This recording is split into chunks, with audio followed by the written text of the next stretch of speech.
All right, Brodarious, thanks for joining us today. We'll go ahead and start with questions. First one is from Jason Caldwell. Jason? Brodarious, man, thank you so much for doing this.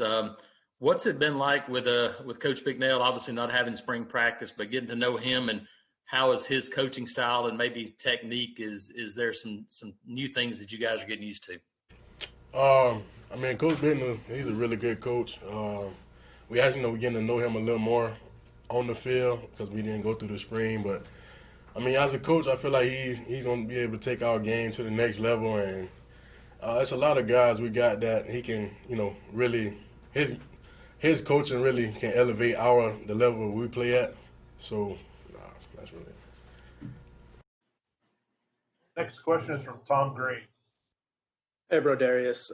KJ touched on it the other day when you guys had that accountability meeting in the summer that, this team has guys that have overcome cancer, has guys that have kids and stuff like that. I know you've obviously had cancer yourself, and I know you and your wife are expecting a child soon. So what kind of concerns, if any, or hesitations did you have about, going into this season in the midst of a pandemic?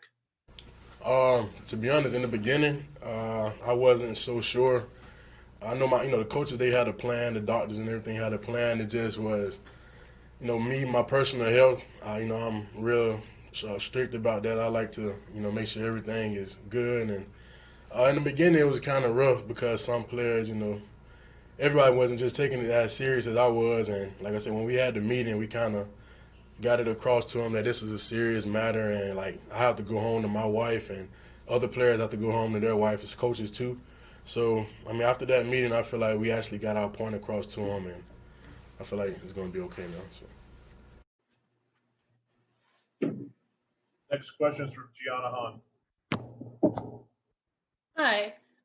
So Smoke just told us that he feels like the O-line's going to prove a lot of people wrong. Over the past few days of practice, what has kind of given you guys that confidence, that idea that you guys have something good going?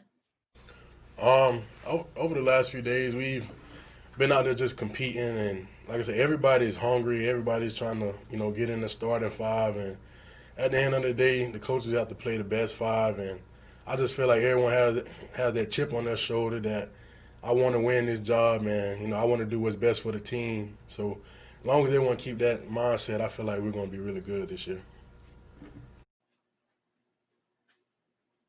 Next question is from Josh Vitale. Josh?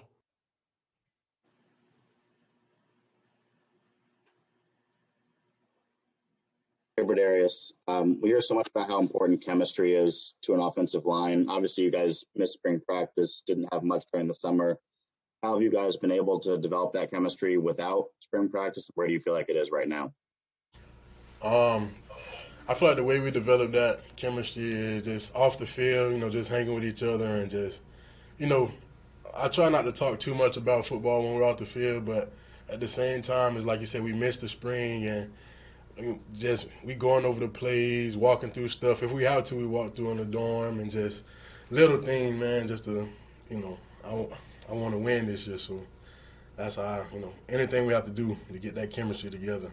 And I feel like the chemistry right now, everyone just has to buy in, and the chemistry will come. And just right now we're in the grind. So. Next question is from Jake Weesey.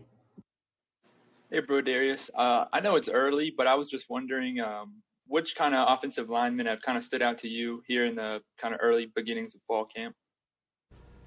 To me, Brandon Council, he stood out a lot.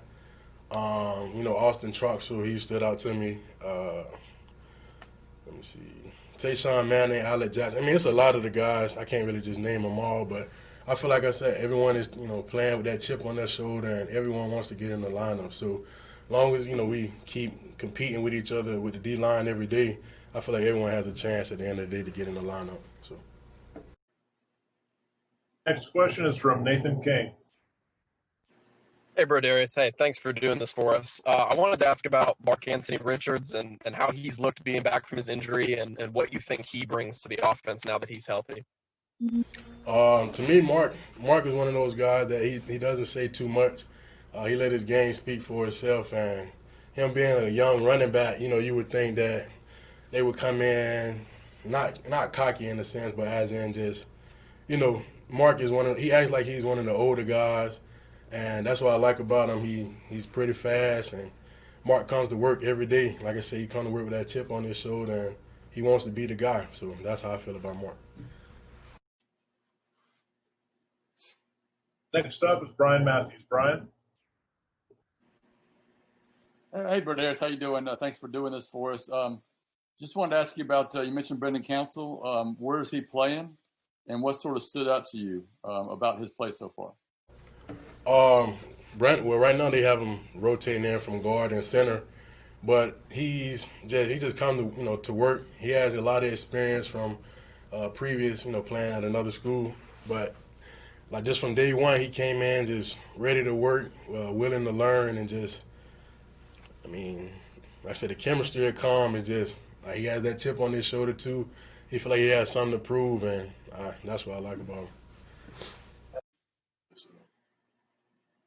Next question is from Philip Marshall. Philip?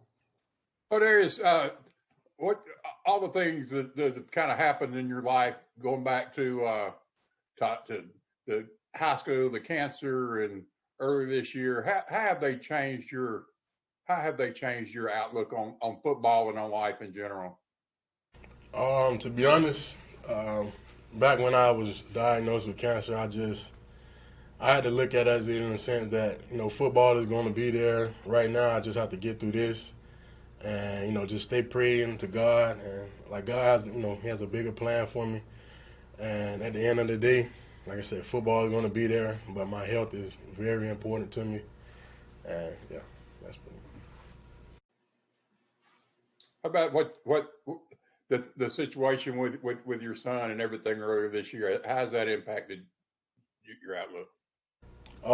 Well, with my son, like I said, I'm still heartbroken to this day, but I feel like that's more of a motivation for me to go out there and grind with my brothers, and they were there for me when I needed them the most, and they still are. So I feel like it's like I said, it's just me going out there and giving them my all every day at practice, in the meeting room, and just being there for them when they need me.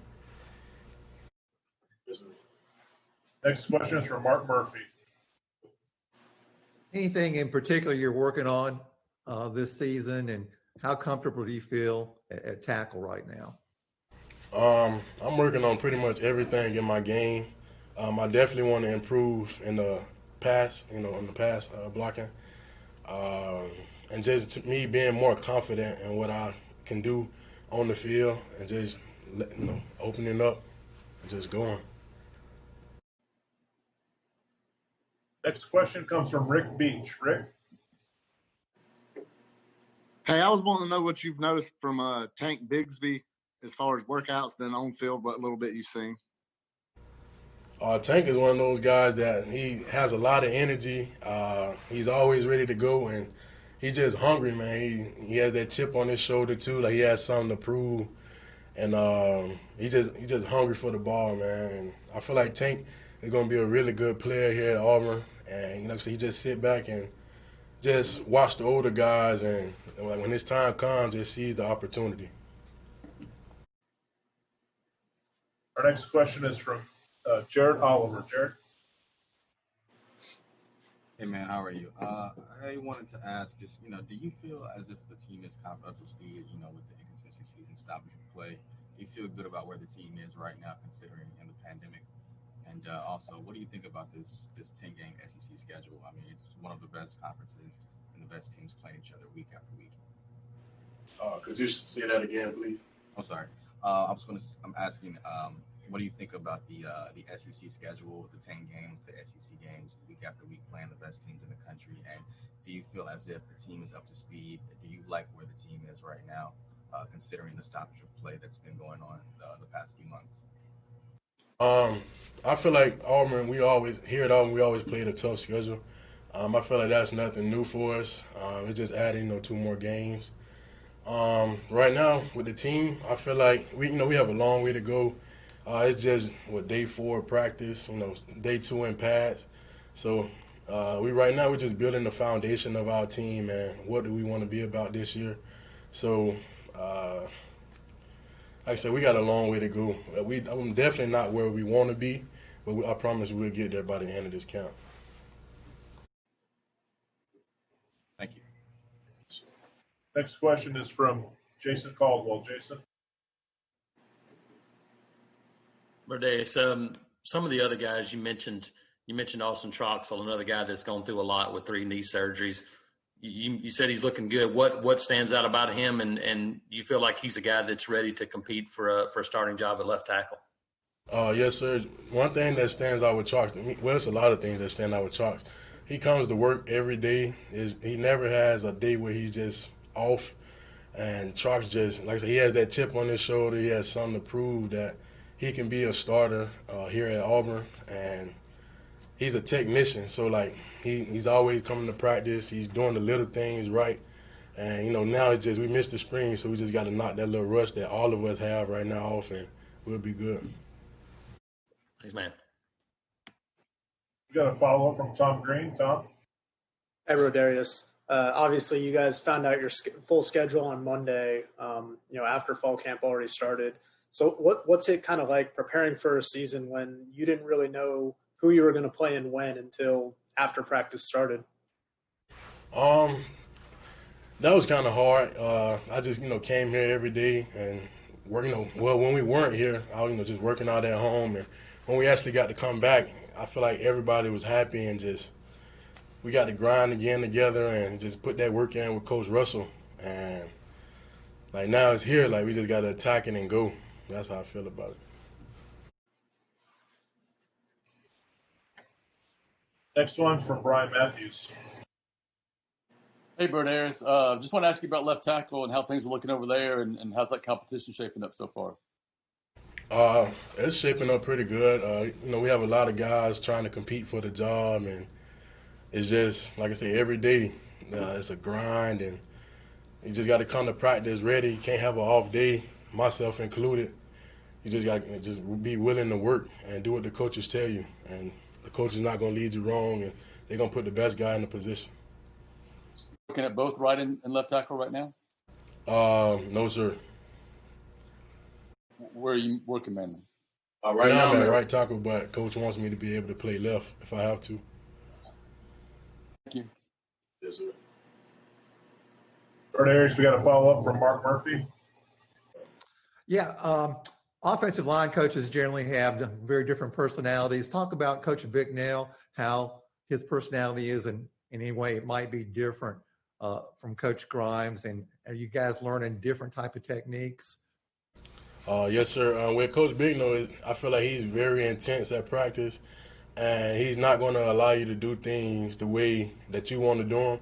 You're going to have to do them the way he coaches it. And like I say, if you do something wrong, he's going to let you know. He's not just going to let it pass. And like I say, Coach Bicknell brings that energy that I feel like we need to the offensive line. So, yeah. Thanks. All right, we're going to get wrapped up here. Last one is from Josh Vitale. Josh. You were a guy that a lot of defensive players we talked to last year were really high on during practice and during bowl practice. You've been a backup for a while. How does it feel now to be progressing towards being a starter and getting that chance to show what you can do on the field? It feels pretty good, but I can't I have to stay humble and just keep working and let my coaches see that I'm one of the guys that I want them to be able to count on. And I just come to practice every day, grind, keep that chip on my shoulder, and yeah, pretty much that's it. All right, Brodarious, thanks for joining us today. We really appreciate it. For those of you on, thank you.